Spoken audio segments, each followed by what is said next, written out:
Você já sentiu que o mundo ao seu redor está em um estado constante de caos, como se houvesse uma mão invisível tentando distorcer tudo o que é certo, justo e bom? E se eu te dissesse que isso não é um acidente? Existe uma guerra acontecendo agora mesmo. Essa batalha começou antes mesmo da humanidade respirar. É um conflito silencioso, milenar e brutal, focado em destruir uma única coisa. O alvo final é um código, um conjunto de leis que sustenta o próprio universo. E o inimigo? Ele tem um plano mestre que quase funcionou 3 vezes. Hoje, eu vou te contar a verdadeira história por trás da rebelião que moldou a nossa realidade e o segredo que eles tentaram esconder de você por milênios. Tudo começou no lugar mais improvável possível. Imagine um ambiente de perfeita harmonia, luz e paz absoluta. O centro do universo. Foi lá que a primeira semente da dúvida foi plantada. Não por um monstro, mas por um ser de luz, magnífico e poderoso. O plano dele era sutil.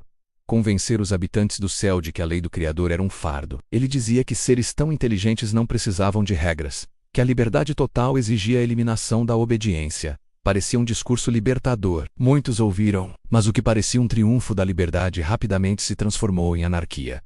A harmonia foi quebrada, e aquele que prometeu um reino melhor acabou banido, expulso para a escuridão, levando consigo uma legião de seguidores. Ele perdeu o céu, mas ganhou um novo campo de batalha, a terra. Quando a humanidade foi criada, o inimigo viu uma segunda chance. Se ele não podia destronar o rei do universo, ele sequestraria seus novos filhos.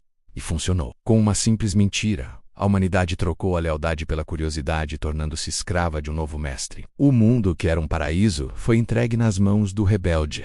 Ele pensou: agora sim, vou estabelecer aqui o meu reino independente, onde a lei de Deus não existe.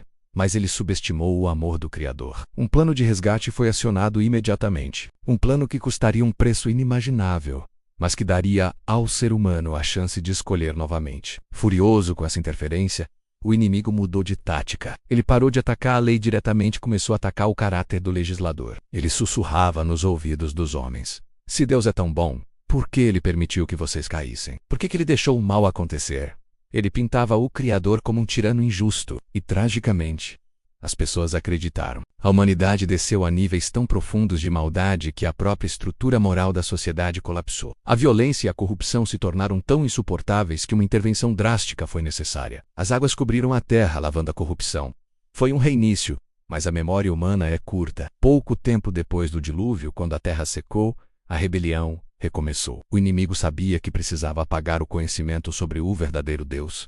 Se ele conseguisse fazer as pessoas esquecerem quem criou o mundo, elas esqueceriam a lei que governa a vida. Foi então que ele mirou em um povo específico, os descendentes de Abraão, escolhidos para preservar essa luz. O plano do inimigo foi cruel: levá-los para o Egito, não apenas para serem escravos físicos, mas para serem escravos espirituais. No Egito, a estratégia foi a saturação cultural. Ele cercou aquele povo com ídolos, deuses, animais e filosofias pagãs. Por séculos eles foram oprimidos, a ponto de quase esquecerem a promessa de seus pais. O inimigo usou o faraó, não apenas como um rei político, mas como um peão em seu tabuleiro, alguém que desafiava abertamente o poder dos céus, perguntando com arrogância: quem é esse senhor para que eu o obedeça?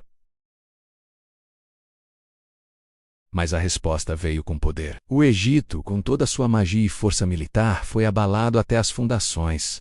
O povo foi liberto de forma espetacular. E aqui entra o momento decisivo da história. Se você está gostando de descobrir o que acontece nos bastidores dessa guerra espiritual, já se inscreva no canal agora. Nós mergulhamos fundo nessas histórias antigas toda semana para trazer verdades que mudam a vida. Não perca o próximo capítulo. Voltando ao deserto, o povo estava livre das correntes, mas ainda tinha a mente escravizada. O Criador os levou até uma montanha gigantesca, o Sinai. O objetivo era claro: restaurar a lei que havia sido esquecida. Não era apenas uma lista de regras. Era um muro de proteção, uma declaração de liberdade. O cenário era aterrorizante e majestoso.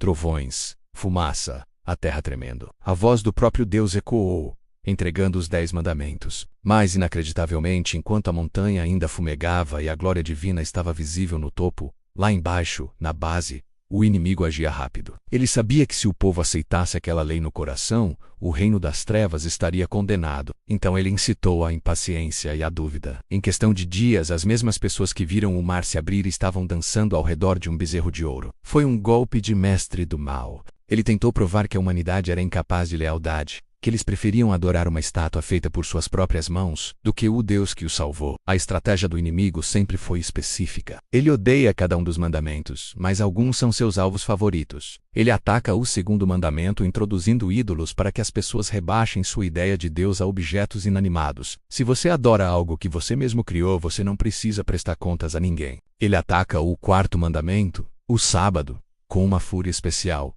Por quê? Porque esse dia é o memorial da criação. Ele aponta para o fato de que Deus fez o mundo. Se o inimigo conseguir fazer a humanidade esquecer o sábado, ele sabe que, eventualmente, esqueceremos o Criador e acreditaremos que somos fruto do acaso, sem Criador, sem autoridade, sem regras.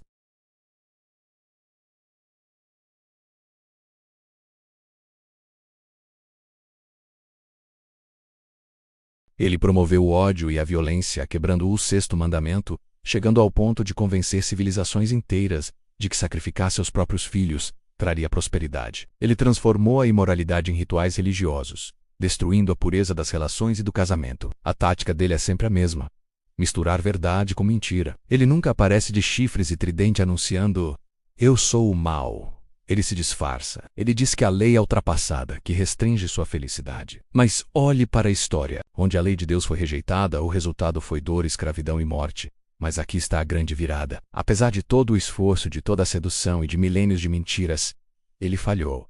O plano de Deus avançou. Através dos séculos sempre houve um grupo, às vezes pequeno, que manteve a chama acesa, pessoas que guardaram a lei não para serem salvas, mas porque foram salvas e amavam o libertador. E a história nos diz que haverá um acerto de contas final. O que aconteceu no Monte Sinai foi apenas uma amostra. Os profetas viram um dia em que o tribunal real será estabelecido. A máscara cairá. Todas as mentiras que sustentaram a rebelião serão expostas diante do universo. Naquele dia ficará claro que a lei de Deus nunca foi o problema. Ela era a solução. Era o caráter de amor do Criador escrito em pedra para que não esquecêssemos. O próprio inimigo, no final, será forçado a reconhecer a justiça desse governo. O mal terá um fim definitivo. Não haverá mais dúvida, nem dor, nem a influência obscura que hoje tenta nos derrubar. A terra que foi palco dessa batalha terrível será restaurada ao seu propósito original, um lar de paz eterna. A pergunta que fica para nós hoje, enquanto a poeira dessa batalha ainda está no ar, é simples: de que lado nós estamos? Estamos acreditando nas mentiras de que a liberdade vem da quebra das regras, ou entendemos que a verdadeira liberdade está em viver em harmonia com aquele que nos criou? A história ainda está sendo escrita, e você faz parte dela. Não se deixe enganar pelas sombras. Olhe para a luz. Se essa história abriu seus olhos para a realidade espiritual ao seu redor, deixe seu like, isso ajuda muito o canal. Compartilhe esse vídeo com alguém que precisa entender o que está acontecendo no mundo. E não se esqueça, a vitória final já foi decretada. Nos vemos no próximo vídeo.